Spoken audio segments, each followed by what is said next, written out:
நீங்கள் இவ்வளவு பேரை கேள்வி கேட்டு மடக்கி இருப்பீர்கள். உங்களை யாராவது கேள்வி கேட்டு எக்கச்சக்கமான இந்த குண்டக்க முண்டக்க கேள்வி கேட்டு மடக்கி இருக்கிறார்கள்?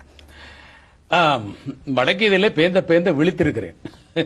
என்ன மாதிரி? அதாவது பலரை பேட்டி கண்டிருக்கின்றேன். சூப்பர் ஸ்டார் ரஜினிகாந்தை ஒரு முறை பேட்டி காண அழைத்தேன். ஆனா அவர் சொன்னதே உங்களை சில விளங்கி இருக்காரு.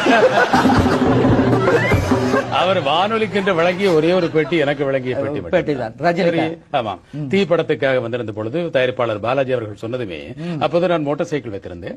என்னுடைய மோட்டார் சைக்கிள் பின்னால் அமர்ந்து கொண்டு மிக சாதாரணமாக, அவர் இப்போதும் அப்படித்தான். நீங்க பேட்டியே மோட்டார் சைக்கிள் எடுத்தீங்க?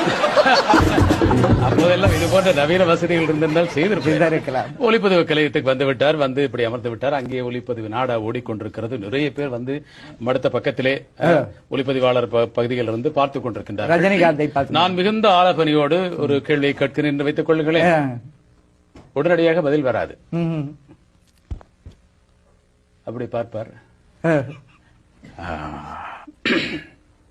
இங்கே ஒளிப்பதிவு நாடா ஓடிக்கொண்டே இருக்கிறது. அப்படி எல்லாம் செய்வார். எல்லாம் செய்துவிட்டு ஆமா